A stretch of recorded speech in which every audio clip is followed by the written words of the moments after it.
গল্পের শুরুতে আমরা এক ভয়ঙ্কর কণ্ঠ শুনতে পাই, যেখানে আমাদেরকে বলা হয় রাতকে ভয় করো।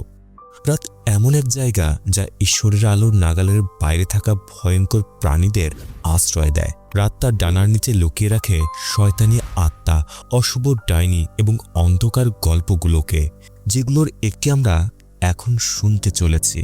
অন্ধকারের সময়ে একজন সৎ খ্রিস্টান শান্তিতে ঘুমায়। ভোর হলে সূর্যের আলো এসে তাকে প্রভুর নামে পথ চলার দিশা দেখায়। কিন্তু যদি রাত তোমাকে ধরে ফেলে, তাহলে থেমে থেকো না, প্রাণ বাঁচাতে দৌড়াও এবং বাড়ি ফেরার পথ থেকে কখনো বিচ্যুত হইও না, নইলে অন্ধকার তোমাকে চিরদিনের জন্য গ্রাস করবে। কিন্তু পথ থেকে সরে যেতে চাই বা কেন? আলোকে ছেড়ে যেতে চাই বা কেন? কারণ প্রবাদে বলা হয়, দিন হলো সাধারণ মানুষের জন্য আর রাত হলো নিশাচরদের জন্য। এরপর আমরা দেখি রাতের অন্ধকারে দাঁড়িয়ে থাকা একটি বাড়ি। সেখানে আমাদের পরিচয় হয় ক্যাটালিন নামের একটি মেয়ের সঙ্গে। তার চোখে স্পষ্ট ভয়। সে জানালার বাইরে তাকিয়ে থাকে। কাপা হাতে সে একটি রুমাল খোলে, যার ভেতরে একটি লাল রঙের মাশরুম ছিল। মাশরুমটি গুঁড়ো করে সে রান্না করা খাবারের সঙ্গে মিশিয়ে দেয়। হঠাৎ বাইরে থেকে অদ্ভুত একটি শব্দ ভেসে আসে। এরপর সে একটি ফিসফিস কণ্ঠ শুনতে পায়, যে বলছিল, সবকিছুর জন্য তুমিই দায়ী। ঠিক তখনই তার স্বামী পেলো ঘরে ঢুকে জিজ্ঞেস করে সে বাইরে কি দেখছে। ক্যাটালিন জানতে চায় সেও কি শব্দটা শুনেছে। পেলো নির্লিপ্তভাবে বলে, ওটা নিশ্চয়ই কোনো শিয়াল ছিল। কিন্তু ক্যাটালিন জোর দিয়ে বলে, শব্দটা শিশির মতো শোনাচ্ছিল। বিরক্ত হয়ে পেলো খাবার চাইলে সে সেই খাবার পরিবেশন করে যার মধ্যে গুঁড়ো করা মাশরুম মেশানো ছিল। খেতে খেতে পেলো জানায় আগামীকাল কাজের জন্য সে এরদুবি যাবে। ক্যাটালিন তখন ফাদার মাতেওর কথা জিজ্ঞেস করে। পেলো উত্তর দেয়, এক সপ্তাহ আগে গির্জায় ঘটে যাওয়া ঘটনার পর থেকে প্যারিসে সেই পুরোহিতকে আর কেউ দেখেনি। তবে সে আশা করে পুরোহিত তার দেওয়া কথা রাখবেন। খাবার চোখে দেখে পেলো অভিযোগ করে খাবারের লবণ কম হয়েছে। এ সময় ক্যাটালিন বলে, তাহলে নিজেই রান্না করে নিতে। এ কথা শুনে পেলো রেগে যায়। সে মনে করিয়ে দেয় ক্যাটালিন ইতিমধ্যে গ্রামের লোকদের সামনে তাকে যথেষ্ট অপমান করেছে। এমনকি সে তাকে বাড়ি থেকে বের করে দেওয়ার হুমকিও দেয়। কিছুক্ষণ পর সে রুটি চায় এবং ক্যাটালিনের কাছে ঘেঁষার চেষ্টা করে, কিন্তু ক্যাটালিন তাকে প্রতিরোধ করে। সন্দেহের চোখে পেলো জিজ্ঞেস করে সে নিজে কেন খাচ্ছে না। বাধ্য হয়ে ক্যাটালিন তার সামনে কিছু খাবার খায়। এরপর পেলো বলে আগামীকালের জন্য তাকে পরিপাটি দেখাতে হবে। তাই সে ক্যাটালিনকে তার রবিবারের শার্ট প্রস্তুত করে রাখতে বলে। চলে যাওয়ার আগে সে বলে, গত কয়েক সপ্তাহ খুব কঠিন কেটেছে, তবে এখন থেকে সবকিছু ভালো হয়ে যাবে। পেলো চলে যেতেই ক্যাটালিন দ্রুত বাইরে গিয়ে বমি করে ফেলে, কেননা সে খাবার খেয়েছিল আর ওই খাবারগুলো মোটেও কোনো স্বাভাবিক খাবার ছিল না। হঠাৎ আবার বনের দিক থেকে সেই অদ্ভুত শব্দগুলো ভেসে আসে। ভয়ে আতঙ্কিত হয়ে সে দ্রুত ঘরে ফিরে আসে এবং দরজা বন্ধ করে দেয়। তারপর সে অন্য একটি ঘরে গিয়ে একটি সিন্দুক থেকে পেলোর একটি শার্ট বের করে। শার্টটি পরে সে নিজের জিনিসপত্র গুছিয়ে বাড়ি ছাড়ার প্রস্তুতি নিতে শুরু করে। ঠিক তখনই পেলো ঘরে ঢুকে তার সঙ্গে জোর করে ঘনিষ্ঠ হওয়ার চেষ্টা করে, কিন্তু ক্যাটালিন আবারও তাকে প্রতিরোধ করে। প্রচণ্ড রেগে পেলো জিজ্ঞেস করে সে তাকে এত ঘৃণা করে কেন। তিক্ত কণ্ঠে সে জানতে চায় সে কি তাকে ঘৃণা করে কারণ সে পঙ্গু। ক্যাটালিন তাকে জোরে ধাক্কা দিয়ে সরিয়ে দেয়। এর জবাবে পেলো তার মুখে সজোরে একটি চড় মারে।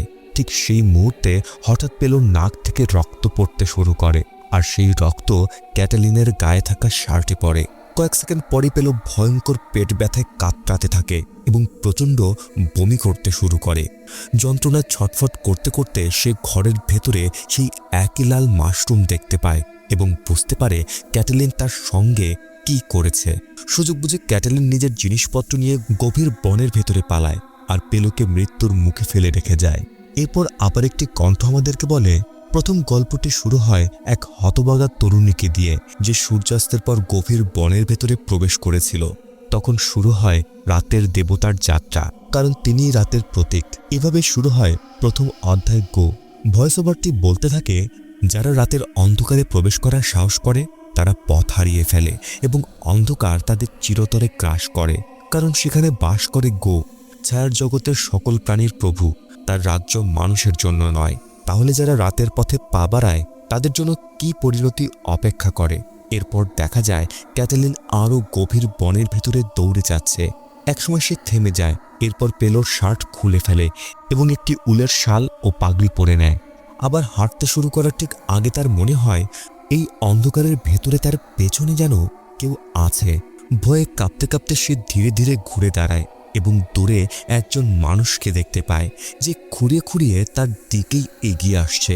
ক্যাটেলিন ভেবে নেয় লোকটি হয়তো পেল, তাই সে ভীত কণ্ঠে জিজ্ঞেস করে, তুমি কি পেল? কিন্তু হঠাৎ লোকটি সোজা হয়ে দাঁড়ায় এবং এক ভয়ঙ্কর কণ্ঠে বলে, রাত হলো শয়তানদের জন্য। এরপর সে স্বাভাবিকভাবে হাঁটতে শুরু করে, কিন্তু হঠাৎ করে ক্যাটালিনের দিকে দৌড়ে আসে। আতঙ্কিত ক্যাটালিন আবারও বনের গভীরে দৌড়াতে থাকে, আর রহস্যময় সেই ব্যক্তি তার পিছু নেয়। অনেকক্ষণ দৌড়ানোর পর সে একটি গাছের আড়ালে লুকিয়ে পড়ে এবং হাতে থাকা বাতিটি নিভিয়ে দেয়। কিছুক্ষণ পর লোকটি তার পাশ দিয়ে চলে যায়। তখন পরিষ্কার বোঝা যায় সে মোটেও পেল নয়। ভয়ে জমে যাওয়া ক্যাটালিন দেখতে পায় লোকটির শরীর ধীরে ধীরে এক বিশাল দানবের রূপ নিতে শুরু করেছে। তার শরীর থেকে শুকনো গাছের ডালপালা বেরিয়ে আসে। মাত্র কয়েক সেকেন্ডের মধ্যেই দানবটি অস্বাভাবিক বড় আকার ধারণ করে। তারপর তার দিকে তাকিয়ে আবারও বলতে থাকে, রাত হলো শয়তানদের জন্য। একথা শুনে ক্যাটালিন আবার দৌড়াতে শুরু করে এবং দানবটিও তার পিছু নেয়। দানবটি যখন প্রায় তাকে ধরে ফেলছিল তখন হঠাৎ সে হোঁচট খেয়ে মাটিতে পড়ে যায়। সে মরিয়া হয়ে উঠে দাঁড়ানোর চেষ্টা করে, কিন্তু শরীর যেন নড়াতে পারছে না। এদিকে দানবটি ক্রমে তার দিকে এগিয়ে আসতে থাকে। ভয়ে ক্যাটালিন চিৎকার করে ওঠে,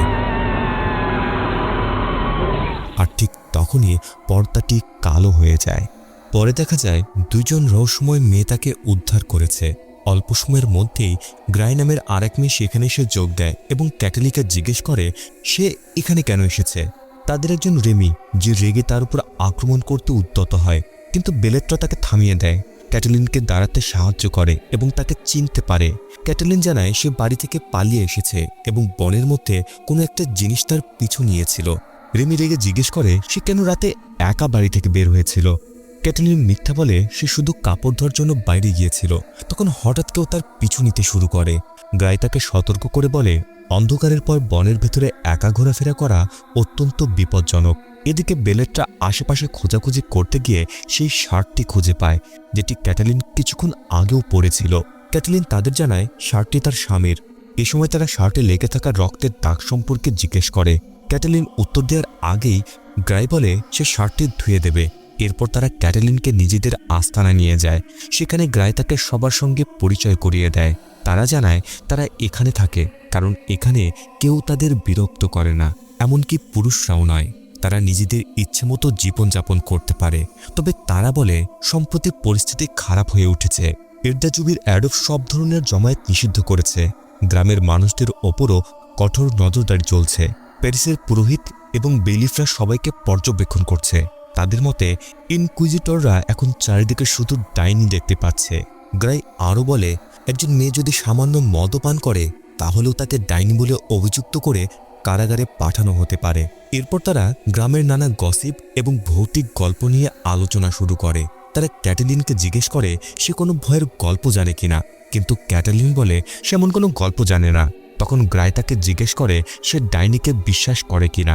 ক্যাটালিন উত্তর দেয় সে জানে না। সঙ্গে সঙ্গে তিনজনই তাকে চুপ করিয়ে দেয়। গ্রাই সতর্ক করে বলে কখনো ডাইনিতে বিশ্বাস করো না, কিন্তু আবার কখনো এ কথাও বলো না যে ডাইনি বলে কিছু নেই। এরপর রিমা বলে এবার তার গল্প বলার পালা। সে জানায় এটি আসলে কোনো গল্প নয়, বরং 1 মাস আগে গ্রামের এক মেয়ের সঙ্গে ঘটে যাওয়া সত্য ঘটনা। মেয়েটির নাম ইউজেনিয়া, আর সে ছিল হাঁস মুরগি পালনকারীর মেয়ে। রেমা বলে ইউজেনিয়া নিজেই তাকে ঘটনাটি বলেছিল। রেমা বলতে থাকে গ্রামের গুজব অনুযায়ী একটি ডাইনি মেয়েটিকে অভিশাপ দিয়েছিল এবং অতীত থেকে একটি দানবকে ডেকে এনেছিল। সেটি ছিল পাপ ও হিংসা থেকে জন্ম নেওয়া এক অন্ধকার ও ভয়ঙ্কর সত্তা। এই অশুভ আত্মার নাম ছিল ইনগুমা। এভাবেই শুরু হয় 2য় অধ্যায় ইনগুমা। ভয়েস ওভারটি বলতে থাকে প্রতিটি ঘরেই মানুষ এক্সিগোগো নামে পরিচিত পূর্বপুরুষদের আত্মায় বিশ্বাস করে। তারা এই আত্মাগুলোকে সম্মান ও শ্রদ্ধা করে, কারণ তারা ঘরবাড়ি এবং সেখানে বসবাসকারী মানুষের সৌভাগ্য রক্ষা করে। তবে তারা ততদিন সুরক্ষা দেয় যতদিন তাদের বংশধরেরা তাদের বিরক্ত না করে এবং কোনো দুষ্ট ব্যক্তি তাদের শান্তি নষ্ট না করে। এরপর দেখা যায় অ্যান্টন নামের একটি ছেলে তার অসুস্থ বোন মরিচুর জন্য পানি নিয়ে আসছে। তাদের মা ইউজেনিয়া অ্যান্টনের কাছ থেকে পানির পাত্রটি নিয়ে একটি কাপড় ভিজিয়ে মারিচুর কপালে রাখে। সেখানে ফাদার মাতেও উপস্থিত ছিলেন, যিনি প্রার্থনা করতে শুরু করেন।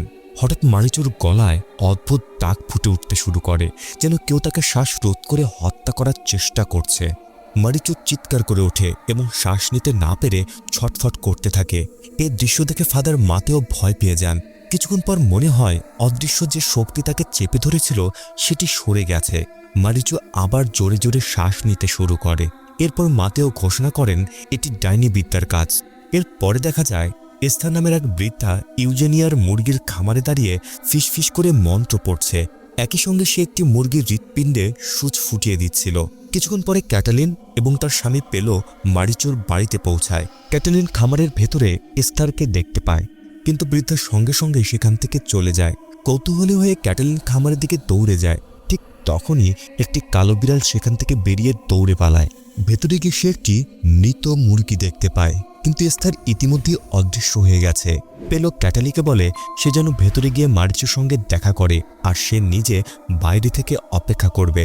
ঘরের ভেতরে ক্যাটালিনের সঙ্গে ফাদার মাতেওর দেখা হয়। মাতেও তাকে বলেন মারিচু এখন ঈশ্বরের হাতে আছে, অথবা হয়তো ইতিমধ্যে শয়তানের থাবায় পড়ে গেছে। এরপর ক্যাটালিন ওপরে গিয়ে প্রথমে ইউজেনিয়ার সঙ্গে দেখা করে এবং জিজ্ঞেস করে মারিচুর অবস্থা কেমন, কিন্তু ইউজেনিয়া কোনো উত্তর দিতে পারে না। সে ভেঙে পড়ে কাঁদতে শুরু করে। এরপর মারিচুর ঘরে প্রবেশ করে ক্যাটালিন, আর অ্যান্টন নীরবে ঘর থেকে বেরিয়ে যায়। মারিচু ক্যাটালিনকে দেখে খুব খুশি হয়। ক্যাটালিন তাকে কিছু ফুল দেয় এবং দ্রুত সুস্থ হয়ে ওঠার শুভকামনা জানায়। মারিচু বলে সে সুস্থ হয়ে গেলে তারা দুজনে বায়োনের মেলায় যাবে, সেখানে নাচবে আর আনন্দ করবে। স্নেহ ভরে ক্যাটালিন তার কপালে চুমু খায়। এদিকে ফাদার মাতেও বাইরে এসে দূরে দাঁড়িয়ে থাকা এস্থারকে দেখতে পায়। এস্থারের একটি চোখ পুরোপুরি সাদা হয়ে গেছে। পেলো ফাদার মাতেওকে জিজ্ঞেস করে এস্থারকে কি গ্রামের আশেপাশে আসা নিষিদ্ধ করা হয়নি? এস্থার ঘুরে দাঁড়ায় এবং খুঁড়িয়ে খুঁড়িয়ে চলে যায়। ঠিক তখনই ঘরের ভেতরে মারিচু আবার শ্বাসরোধে কষ্ট পেতে শুরু করে। তার গলায় আবারও সেই অদ্ভুত দাগগুলো দেখা যায়, যেন অদৃশ্য কোনো হাত তাকে চেপে ধরেছে। হঠাৎ করে সে কোনো অশুভ শক্তির কবলে পড়ে। সে বিছানায় সোজা হয়ে বসে পড়ে এবং ভয়ঙ্কর কণ্ঠে ক্যাটালিনকে বলে সবকিছুর জন্য তুমিই দায়ী। স্তম্ভিত ক্যাটালিন জিজ্ঞেস করে সে কি বলছে। মারিচু তখন চিৎকার করে তাকে বাড়ি থেকে বেরিয়ে যেতে বলে এবং তাকে গালিগালাজ করতে শুরু করে। কয়েক মুহূর্ত পরে সে আবার বিছানায় লুটিয়ে পড়ে। ক্যাটালিন তখন নরম স্বরে বলে মারিচু, আমি ক্যাটালিন। কিন্তু আতঙ্কিত ভেঙে পড়া ইউজেনিয়া ক্যাটালিনকে চলে যেতে বলে। এজন্য কোনো কথা না বলে ক্যাটালিন নীরবে উঠে সেখান থেকে চলে যায়। পরে অ্যান্টন তার মাকে জিজ্ঞেস করে মারিচুকে বাঁচানোর জন্য তারা কিছু করতে পারে কিনা। ইউজেনিয়া তাকে বৃদ্ধ ভেষজ চিকিৎসক এস্থারের সাহায্য নিতে বলে। সে জানায় এস্থারই বলতে পারবে কি করতে হবে, তবে সে সতর্ক করে দেয় যেন কেউ তাকে এস্থারের সঙ্গে কথা বলতে না দেখে। অ্যান্টন তখন এস্থারের বাড়িতে যায় এবং দরজায় কড়া নাড়ে। দরজাটি ধীরে ধীরে নিজে থেকেই খুলে যায়। এস্থার তাকে ভেতরে ডাকেন। তিনি অ্যান্টনকে বলেন তার বোনকে যন্ত্রণা দিচ্ছে একটি ভয়ঙ্কর আত্মা। এরপর তিনি জানতে চান তাদের পরিবারের সর্বশেষ মৃত ব্যক্তি কে ছিলেন। অ্যান্টন উত্তর দেয় 1 বছর আগে তার দাদা মারা গিয়েছিলেন, তার নাম ছিল ইনগুমা। এস্থার জানতে চান তার দাদার কি মারিচুর ওপর রাগ করার কোনো কারণ ছিল। অ্যান্টন সঙ্গে সঙ্গে তা অস্বীকার করে। সে বলে তার বোন একজন দেবদূতের মতো দয়ালু, কোমল হৃদয়ের মানুষ, আর তাদের দাদা তাকে খুব ভালোবাসতেন। এস্থার তখন জিজ্ঞেস করে কতটা ভালোবাসতেন। অ্যান্টন উত্তর দেয় পৃথিবীতে যে কোনো কিছুর চেয়েও বেশি। এস্থার শান্ত স্বরে বলেন হয়তো একটু বেশিই ভালোবাসতেন। এরপর তিনি অ্যান্টনকে এমন এক বিশেষ রিচুয়ালের কথা শেখান যেখানে একটি মোমবাতি হাতে দিয়ে বলেন তাদের দাদার স্মৃতির উদ্দেশ্যে রাখা মূর্তিটির চারপাশে মোমবাতিটি জড়িয়ে রাখতে হবে। তারপর মোমবাতিটি জ্বালিয়ে সেটিকে একটি বাটির নিচে ঢেকে রাখতে হবে। প্রথমে আলো ঢাকা থাকবে, কিন্তু সঠিক মুহূর্তে বাটিটি সরিয়ে আলো বের করে দিতে হবে। সেই মুহূর্তে এক্সিকোকন আত্মাটাকে আচমকা ধরা যাবে। একটি মোরগের হৃৎপিণ্ডের সূচ ফুটিয়ে পচা ভুট্টার দানা ঘরের মেঝেতে ছড়িয়ে দিতে হবে। তারপর বলতে হবে ইনগুমা, আমি তোমাকে ভয় পাই না। গই আমার সঙ্গে আছে। আকাশে যত তারা আছে, মাঠে যত ঘাস আছে, আর সমুদ্র তীরে যত বালুকণা আছে, তুমি আমার সামনে আসার আগে সেগুলো সব গুলে শেষ করতে হবে। সেই রাতে দেখা যায় মারিচু ভয়ে বিছানায় ছটফট করছে। ইউজেনিয়া এবং অ্যান্টন ঘরে প্রবেশ করে এবং এস্থারের নির্দেশনা অনুযায়ী একে একে সব রিচুয়াল পালন করতে শুরু করে। যেই তারা মোমবাতির ওপর রাখা বাটিটি সরিয়ে নেয়, তখনই ভয়ে তাদের চোখ কপালে উঠে যায়। তারা দেখতে পায় ইনগুমা মারিচুর শরীরের ওপর বসে আছে। সে তাকে ভয় দেখাচ্ছে এবং শ্বাসরোধ করে হত্যা করার চেষ্টা করছে। আর সবচেয়ে ভয়ঙ্কর ব্যাপার হলো দানবটির মুখ দেখতে অনেকটা একটি বিশাল মোরগের মুখের মতো। ইনগুমা মারিচুকে অভিশপ্ত বদমাশ বলে গালি দেয় এবং রাগে জিজ্ঞেস করে, তুই আমার সঙ্গে এমন কাজ কিভাবে করতে পারলি? অ্যান্টন তখন বুঝতে পারে এই আত্মাটি আসলে তার মৃত দাদা। এরপর ইনগুমা অ্যান্টনের দিকে তাকিয়ে তাকে অলস ও অকর্মণ্য বলে অপমান করে। সে বলে অ্যান্টন তার বোনকে পরিবারের সম্মান নষ্ট করতে দিয়েছে। ঠিক সেই মুহূর্তে অ্যান্টন একটি সূচি দিয়ে মোরগের হৃৎপিণ্ডে আঘাত করে। সঙ্গে সঙ্গে ইনগুমা যন্ত্রণায় চিৎকার করে ওঠে।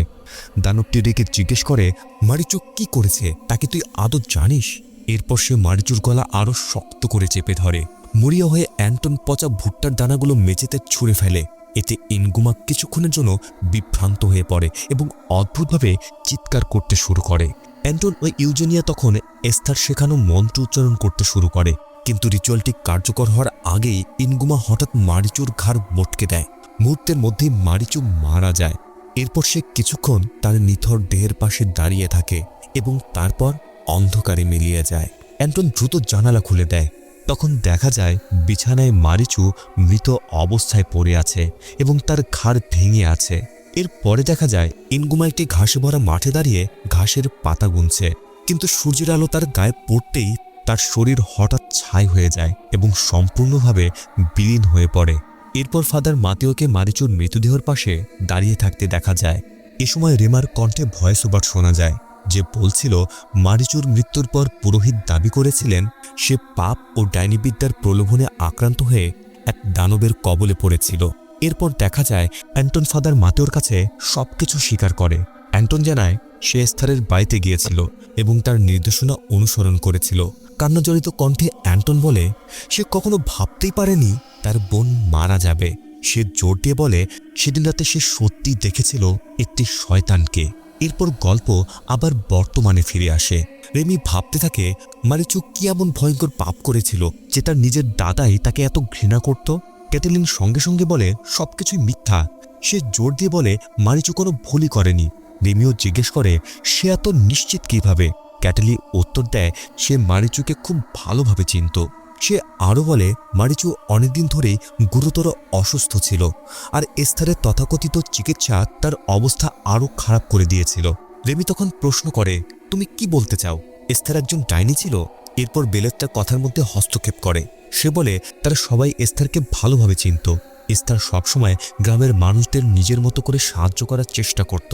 বেলেট্রার মতে অতিরিক্ত ধর্মান্ধ পুরুষরা তাকে সরিয়ে দিতে চেয়েছিল, এই কারণে তাকে ধরে এরদুবিতে নিয়ে যাওয়া হয়েছিল। গ্রাই তখন ক্যাটেলিনকে জিজ্ঞেস করে এস্থারের ওপর দোষ চাপানোর কথা তাকে কে বলেছিল? ক্যাটেলিন উত্তর দেয় ফাদার মাতেওই তাকে এ কথা বলেছিল। গ্রাই জবাবে বলে এস্থার যেমন তাদের বন্ধু ছিল, মারিচুও তেমনই তার বন্ধু ছিল। রেমির সঙ্গে সঙ্গে রেগে বলে অহংকারী সেই পুরোহিত এবং তার ঊর্ধ্বতন এরদুবির অ্যাবট সবসময় মানুষকে একে অপরের বিরুদ্ধে দাঁড় করিয়ে দেয়। সে রেগে বলে তারা যে নরকের কথা প্রচার করে নিজেরাই যেন সেই নরকে পুড়ে মরে। ক্যাটেলিন তখন জানায় এক সপ্তাহ ধরে কেউ ফাদার মাতেওর কোনো খবর পায়নি। সে আরও বলে গির্জায় প্রার্থনার সময় নিজের মানসিক ভারসাম্য হারানোর পর থেকেই তিনি নিখোঁজ। তখন বেলোত্রা বলে সে আসলে জানে মাতেওর সঙ্গে কি ঘটেছিল। এবার সেই গল্প বলার পালা তার। বেলোত্রা মাতেওকে বর্ণনা করে একজন অহংকারী ও ভণ্ড মানুষ হিসেবে। সে বলে মাতেও অনেক বিষয়ে আসক্ত ছিল, বিশেষ করে ক্ষমতা আর শিকারের প্রতি। সে প্রায় তার শিকারী কুকুরকে ডাকতে এবং গির্জার লোকদের নিয়ন্ত্রণ করতে শীষ বাজাত। এই কারণেই গ্রামের মানুষ তাকে ডাকত মাতেও চিশু নামে। এভাবে শুরু হয় তৃতীয় অধ্যায় মাতেও চিশু। এরপর আমরা একটি কবরস্থান দেখি যেখানে ফাদার মাতেও মারিচুর কবরের পাশে দাঁড়িয়ে তার জন্য প্রার্থনা করছেন। সেখানে মারিচুর পরিবার ও বন্ধুরাও উপস্থিত ছিল। প্রার্থনার সময় হঠাৎ তিনি দূরে এস্থারকে হাঁটতে দেখতে পান, কিন্তু পরক্ষণে তিনি বিস্ময়ের সঙ্গে দেখেন এস্থার একটি কাকের রূপ নিয়ে উড়ে চলে গেল। এই দৃশ্য দেখে মাতেও হতবাক হয়ে যায়। এদিকে বেলোত্রার ভয়েস ওভার শোনা যায়। সে বলে পুরো গ্রামে জানত মাতেওর সবচেয়ে বড় নেশা ছিল শিকার করা। তার বিশ্বাস ছিল পৃথিবীর সব জীবের মধ্যে ঈশ্বর পুরুষদের যে বিশেষ ক্ষমতা দিয়েছেন তার মধ্যে শিকার করার ক্ষমতাই সবচেয়ে গুরুত্বপূর্ণ। বেলোত্রা জানায় সে সব ভালোভাবে জানে, কারণ একসময় সে গির্জার মাতেওকে সাহায্য করত এবং বিভিন্ন ধর্মীয় কাজে তার সঙ্গী ছিল। এরপর দেখা যায় বেলুত্রা মাতেওর হাতে কয়েকটি চিঠি তুলে দিচ্ছে। মাতেও একটি চিঠি খুলে পড়তে শুরু করেন। বেলুত্রার ভয়েস ওভার ব্যাখ্যা করে, মাতেও ছিল অত্যন্ত গোপনীয় স্বভাবের মানুষ। তিনি তার আসক্তি ও ব্যক্তিগত চিন্তাভাবনার কথা কেবল সেই একজনের সঙ্গেই ভাগ করতেন, যাকে তিনি নিজের চেয়েও উচ্চতর মনে করতেন। পরবর্তী দৃশ্যে দেখা যায় মাতেও যীশুখ্রিস্টের একটি মূর্তির সামনে বসে নিজেকে চাবুক মারছেন। কাঁদতে কাঁদতে তিনি স্বীকার করেন, আমি আমার চিন্তায়, কথায়, কাজে এবং যে কাজগুলো করা উচিত ছিল কিন্তু করিনি, সবকিছুর মধ্যে গুরুতর পাপ করেছি। তিনি আরও বলেন, শয়তান তাকে পার্থিব কামনা বাসনার মাধ্যমে প্রলুব্ধ করেছে এবং ঈশ্বরের পথ থেকে সরিয়ে নেওয়ার চেষ্টা করেছে। তিনি স্বীকার করেন, সেদিন সকালে তিনি তার বিশ্বস্ত শিকারী কুকুরকে নিয়ে শিকারে বের হয়েছিলেন। তারপর তিনি প্রশ্ন করেন, হে প্রভু, কেন তুমি আমাকে এমন এক দৃশ্যের সামনে নিয়ে গেলে যা আমার বিশ্বাসকে নাড়িয়ে দিল? এরপর দৃশ্যটি ফিরে যায় সেই সকালের ঘটনায়। মাতেও তার কুকুর নিয়ে বনের ভেতরে শিকার করছিলেন। হঠাৎ তিনি কাছাকাছি কোথাও মেয়েদের হাসির শব্দ শুনতে পায়। কৌতূহলী হয়ে তিনি শব্দের দিকে এগিয়ে যান এবং একটি গাছের আড়াল থেকে উকি দেন। সেখানে তিনি দুই মেয়েকে আনন্দের সাথে নাচতে ও লাফাতে দেখতে পান। তারা আর কেউ নয়, মারিচু এবং ক্যাটালিন। ক্যাটালিন বলে সে চাইলে সারাদিন নাচতে পারে। মারিচু তখন তাকে একটি সুন্দর রুমাল উপহার দেয়। ক্যাটালিন হেসে বলে, এই উপহার তার স্বামী পেলো তাকে কখনো দেয়নি। ক্যাটালিন স্বীকার করে সে পেলোকে সাহায্য করতে পারে না, বিশেষ করে রাতগুলো তার জন্য সবচেয়ে কষ্টকর। সে আরও বলে মারিচু ভাগ্যবতী, কারণ তার মা একজন বিধবা, তাই সে বিয়ে না করেও মায়ের দেখাশোনা করতে পারে। মারিচু মজা করে বলে, অবিবাহিত থাকলে নাকি মাথায় টাক পড়ে যায়। এ কথা বলে সে নিজের মাথার একটি টাকের অংশে হাত দেয়। ক্যাটালিন তখন বলে সে আর পেলোর সঙ্গে থাকতে পারছে না। মারিচু প্রস্তাব দেয় তারা দুজন একসঙ্গে বাউনে পালিয়ে যেতে পারে। অবাক হয়ে ক্যাটালিন জিজ্ঞেস করে, দুইটি মেয়ে একা একসঙ্গে কিভাবে বেঁচে থাকবে? সে বলে, ধরা পড়লে পেলো তাকে ভয়ানক মারধর করবে। তখন মারিচু বলে তারা পুরুষদের ছদ্মবেশ ধারণ করতে পারে। ক্যাটালিন পরবে পেলোর পোশাক আর সে নিজের ভাইয়ের পোশাক পরবে। এরপর মারিচু ক্যাটালিনকে একটি লাল বিষাক্ত মাশরুম দেয়। সে বলে এটি পেলোকে খাইয়ে দিলে সে মারা যাবে, কিন্তু ক্যাটালিন তা প্রত্যাখ্যান করে বলে সে কখনো কাউকে হত্যা করতে পারবে না। এরপর মারিচু মজা করে পেলোর আচরণ নকল করতে শুরু করে। এতে ক্যাটালিন হেসে ওঠে। আর এই সবকিছু ফাদার মাতেও গাছের আড়াল থেকে গোপনে দেখছিলেন। তিনি দেখতে পান মারিচু খুব আদর করে ক্যাটালিনকে পেছন থেকে জড়িয়ে ধরে। তাদের ঘনিষ্ঠ আচরণ দেখে মাতেও গভীরভাবে বিচলিত হয়ে পড়েন। এক পর্যায়ে তিনি বন্দুক তুললেও গুলি করেন না এবং গাছের আড়াল থেকেই তাদের দিকে তাকিয়ে থাকেন। ঠিক তখনই মাতেও তার পেছনে এক অদ্ভুত শব্দ শুনতে পান।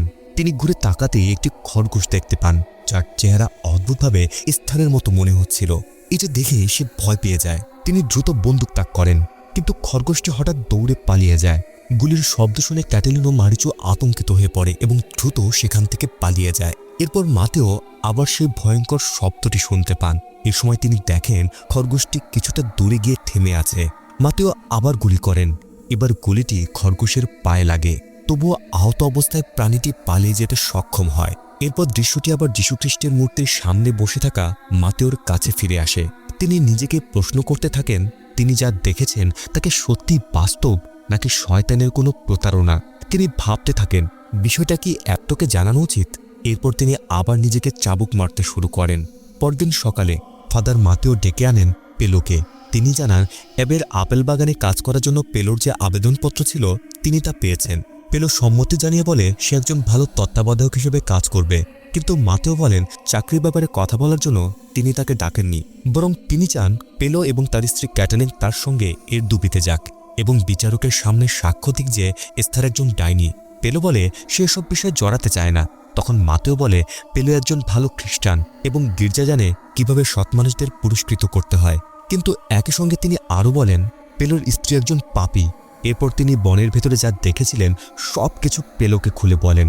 এসব শুনে পেলো বিস্মিত ও ক্ষুব্ধ হয়ে ওঠে। পরে দেখা যায় গ্রামের সবাই গির্জার ভেতরে জড়ো হয়েছে। সেখানে ফাদার মাতেও সবাইকে উদ্দেশ্য করে বক্তব্য দেন। তিনি বলেন আত্মার তিনটি শত্রু রয়েছে, পৃথিবী, শয়তান এবং দেহের কামনা।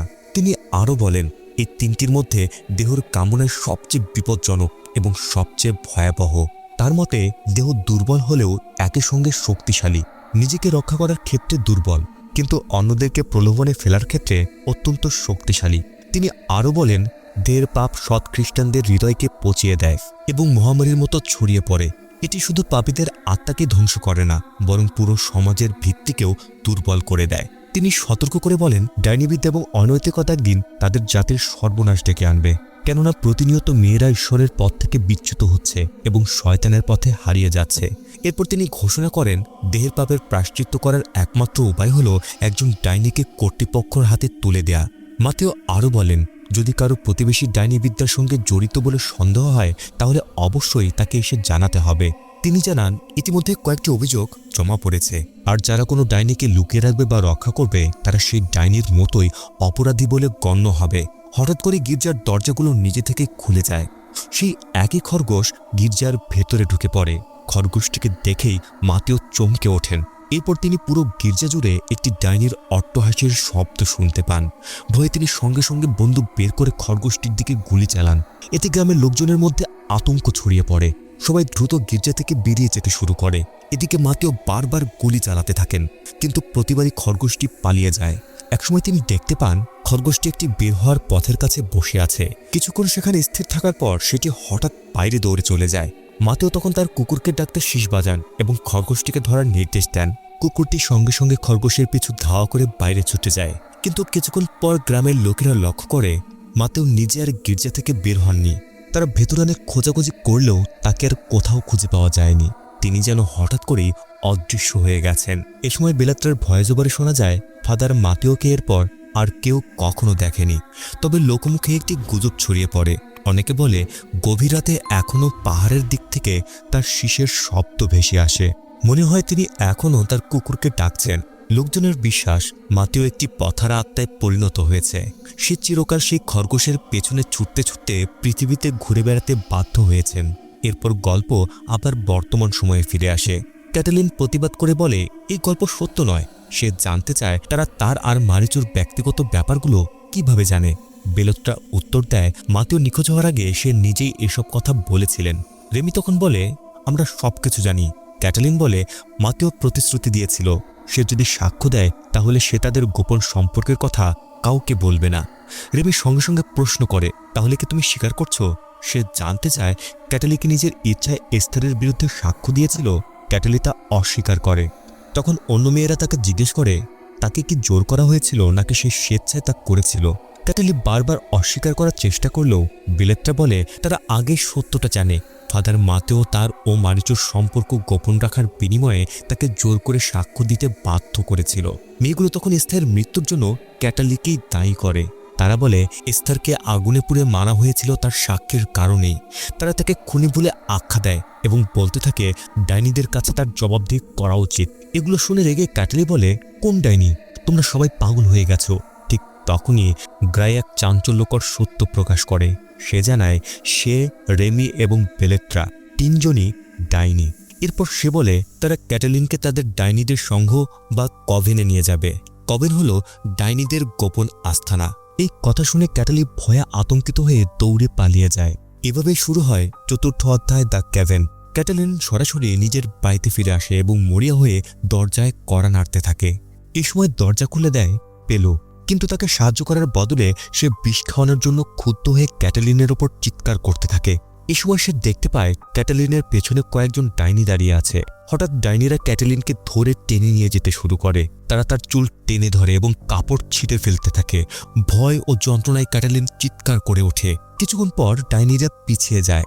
সুযোগ পেয়ে ক্যাটালিন আবার পেলোর দিকে ছুটে যায় এবং তাকে সাহায্যের জন্য অনুরোধ করে, কিন্তু পেলো নির্মমভাবে তার মুখের উপর দরজা বন্ধ করে দেয়। অসহায়ভাবে কাঁদতে কাঁদতে ক্যাটালিন মাটিতে হাঁটু গেড়ে বসে পড়ে।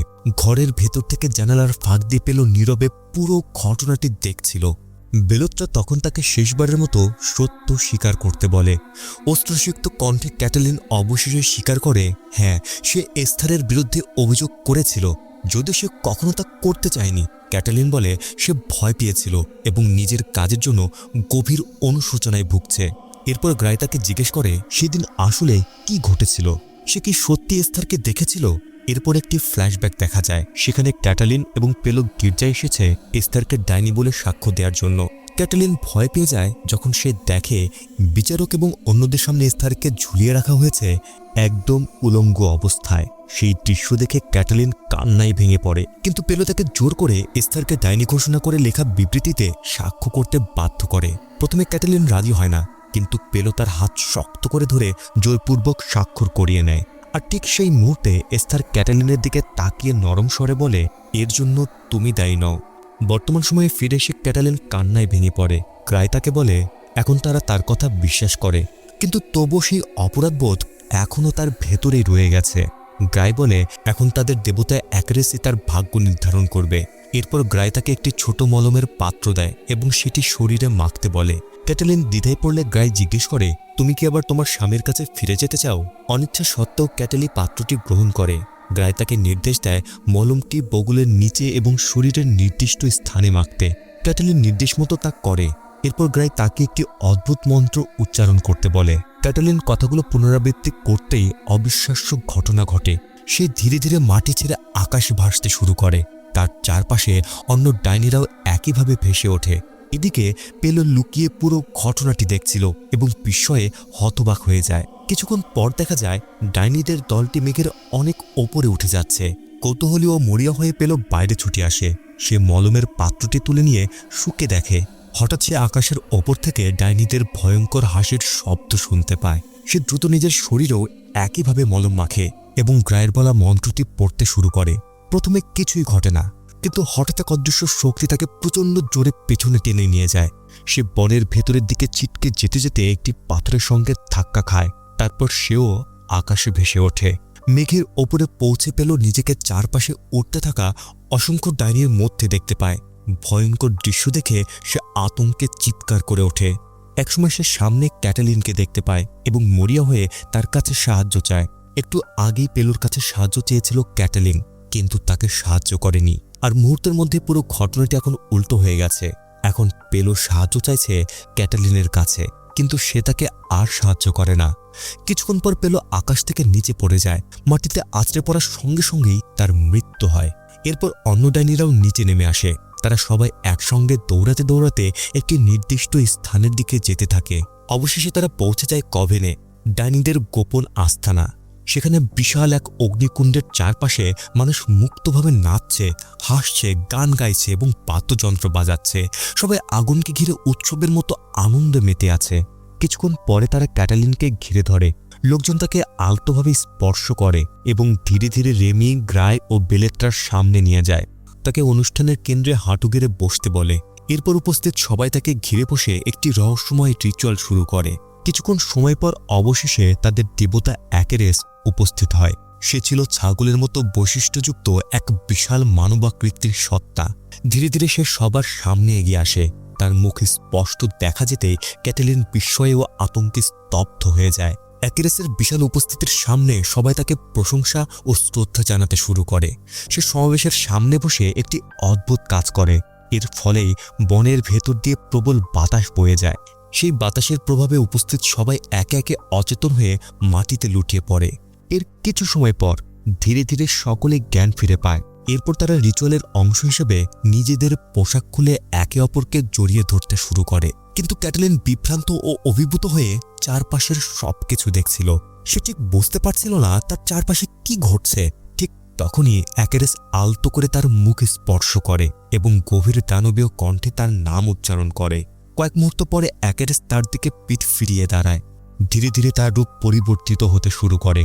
অবশেষে সে মারিচুর রূপ ধারণ করে। মারিচুকে দেখে ক্যাটালিন একই সঙ্গে কাঁদতে এবং হাসতে শুরু করে। দুজন পরস্পরকে শক্ত করে জড়িয়ে ধরে। দীর্ঘ বিচ্ছেদের পর আবার একত্রিত হতে পেরে তারা দুজনই আনন্দে ভরে ওঠে। আশা করি আপনারা এই মুভিটিকে কাল্পনিক বিনোদন হিসেবেই ভেবে নেবেন। এর সাথে বাস্তবের কোনো মিল নেই।